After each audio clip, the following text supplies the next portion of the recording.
வணக்கம். சீரக சம்பா அரிசி வச்சு குக்கரில் குழையாமல் எப்படி பிரியாணி பண்ணுறதுன்னு பார்க்க போகிறோம். 300 கிராம் சிக்கனில் கொஞ்சமாக உப்பு சேர்த்துருக்கேன்.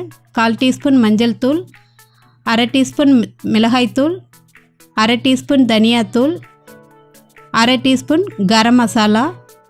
இதில் ஒரு 3 டேபிள் ஸ்பூன் அளவுக்கு தயிர் கொஞ்சம் புளிப்பாக இருக்கணும். அதையும் சேர்த்துட்டு நல்லா கலந்து விட்டு நல்லா 1 மணி நேரம் நல்லா ஊறட்டும். இது அட்லீஸ்ட் ஒரு 3/4 மணி நேரமாவது ஊறணும். ஒரு குக்கரை சூடு பண்ணிக்கிறேன். சூடு பண்ணிவிட்டு 4 டேபிள் ஸ்பூன் அளவுக்கு அதில் எண்ணெய் சேர்த்துக்கிறேன். எண்ணெய் சூடானதும் பட்டை 2 ஏலக்காய் சேர்த்துக்கிறேன். ஒரு 4-5 கிராம்பு சேர்த்துக்கலாம். இது கூட ஜாதி பத்திரி ஒரு 2-3 துண்டு சேர்த்துக்கிறேன். பிரியாணி இலை ஒரு 5-6 முந்திரி பருப்பு சேர்த்து நல்லா லைட்டாக பொரிச்சிக்கலாம். அந்த எண்ணெயில் இதை வதக்கிக்கலாம். 2 மீடியம் சைஸ் வெங்காயம், ஒரே ஒரு பச்சை மிளகாய் அரிஞ்சு இது கூட சேர்த்துக்கிறேன். சேர்த்து நல்லா வெங்காயம் வதங்குற அளவுக்கு நல்லா வதக்கிக்கலாம். வெங்காயம் நல்லா வதங்கினதும் இது கூட ஒரு டேபிள் ஸ்பூன் அளவுக்கு இஞ்சி பூண்டு விழுது சேர்த்துக்கிறேன். கொஞ்சமாக கல் உப்பு சேர்த்துக்கிட்டிங்கன்னா குக்கர் வந்துட்டு அவ்வளோ சீக்கிரம் அடி பிடிக்காது. அதனால் கல் உப்பு கொஞ்சமாக இது கூட சேர்த்துக்கலாம்.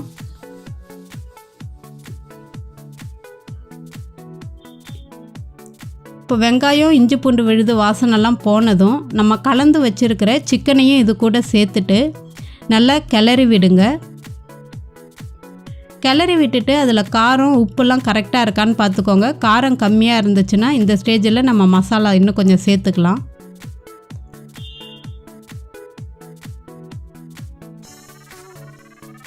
இதுக்கு வந்துட்டு நம்ம தக்காளியே சேர்க்கறதில்ல. அதனால் தயிர் வந்துட்டு கொஞ்சம் தாராளமாக சேர்த்துக்கோங்க. தயிரில் இருக்கிற புளிப்பு தான் இந்த பிரியாணிக்கு நமக்கு தேவைப்படும்.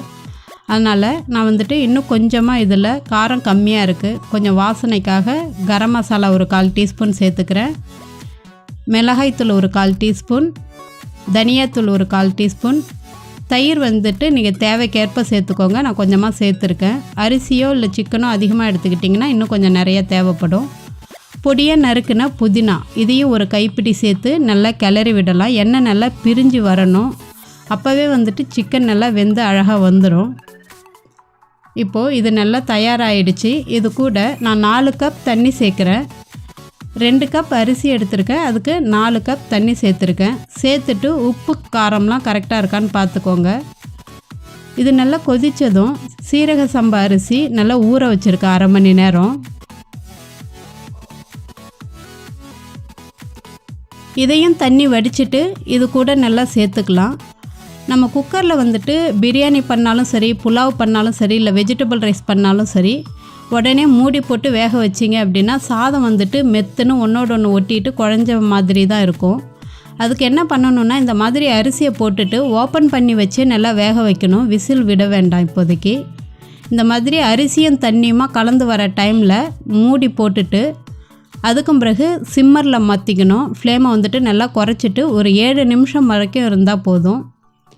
இப்போது 7 நிமிஷத்துக்கு அப்புறம் குக்கர் ஓப்பன் பண்ணலாம்.